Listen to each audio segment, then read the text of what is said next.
Alfa Bravo masuk. Bila ada gosip masuk, sepantas kilat Cik Koci masuk kereta. Gosip dalam kereta. Assalamualaikum dan hola semua. Selamat datang ke Cik Koci Channel.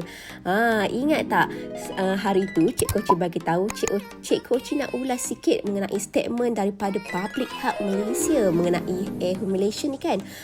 Jom hari ni Cik Koci nak cerita mengenai mangsa Sisi Iman disahkan mengalami penyakit ini. NGO minta Mas Idayu di-stopkan dulu. Betul ke ni? Kata Public Health Malaysia, mangsa berisiko mengalami kemurungan. Jadi hentikan trend public humiliation ini. Dan semalam kita dengarkan Sisi mengalami depresi. Memang macam betul lah kata Public Health Malaysia ini. Nak tahu cerita selanjutnya? Jom kita tengok. Organisasi Public Health Malaysia berharap pihak Suruhanjaya Komunikasi dan Multimedia MCMC dapat mewujudkan garis panduan yang jelas bagi membendung trend public humiliation atau memalukan orang di halayak ramai ini. Menurut Public Health Malaysia, mangsa berisiko mengalami kemurungan, kebimbangan keterlaluan dan boleh mengalami PTSD iaitu Post Traumatic Disorder. Jika nak jadi artis, perlulah kental. Lihatlah bagaimana artis lain berjaya selepas dikritik sebegitu. Statement ini adalah satu persepsi yang ternyata salah. Kata Public Health lagi, setiap individu adalah berbeza dan tidak boleh dibandingkan. Adalah normal untuk seseorang merasa malu, rasa kecewa dan hilang keyakinan apabila dimalukan di halayak umum. Sedangkan dimarahi di hadapan kelas pun terasa malu dan trauma. Apatah lagi di siaran TV yang ditonton jutaan penonton secara langsung. Jika perkara ini berlarutan tanpa bantuan dan sokongan, mangsa berisiko mengalami kemurungan, kebimbangan keterlaluan dan boleh mengalami PTSD, Post Traumatic Disorder. Jelas organisasi itu dalam satu kenyataan di Facebook. Prihatin dengan kesihatan mental masyarakat, Public Health Malaysia juga menyeru agar trend memberi kritikan sehingga menjatuhkan air muka perlu dihentikan. Public Health berkata, ya betul, mendidik, memberi nasihat, memberi teguran memang sangat diperlukan sebagai proses pembelajaran untuk menjadi lebih baik. Namun kena ingat, ia bukan alasan atau lesen untuk seseorang itu meninggikan suara, memalukan atau menengking di halayak ramai.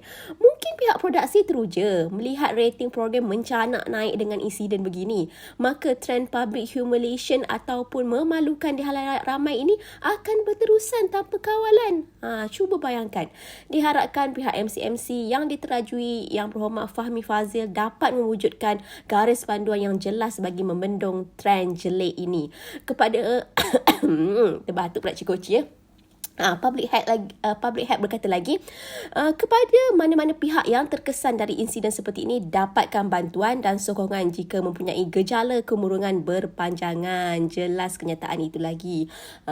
So Cik Koci rasa kalau Sisi Iman masih dalam kemurungan, depresi, Sisi Iman silalah dapatkan bantuan dan sokongan. Jadi dan terdahulu ya, penyanyi Sisi Iman dan Naim Daniel yang menyertai sebuah program reality television dikritik secara kasar oleh juri tetap selepas menyanyikan lagu Jampi dalam irama keroncong.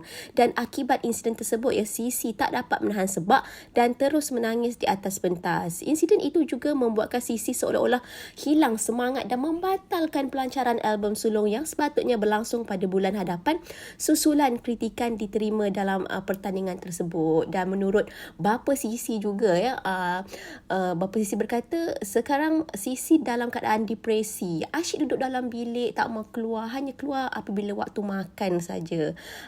Jadi Cik Koci rasa benda ini perlu sangat diberi perhatian.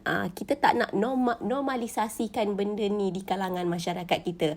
So MCMC ambillah tindakan yang sewajarnya. Dari subuh Cik Koci bagi gosip terbaik semestinya dalam kereta.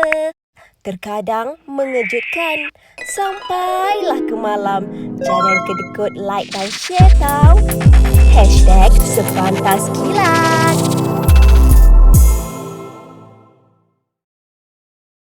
Diulangi, artikel ini diambil dari artikel berkenaan.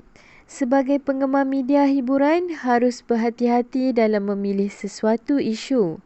Kami tidak bertanggungjawab kerana pihak kami tidak tahu kesahihan berita yang dikeluarkan. Jangan meletakkan kepercayaan penuh dan membuat spekulasi atas perkara yang kita tidak pasti. Menghayati hiburan boleh, jangan sampai kita melibatkan diri dengan fitnah dan buka aib mereka.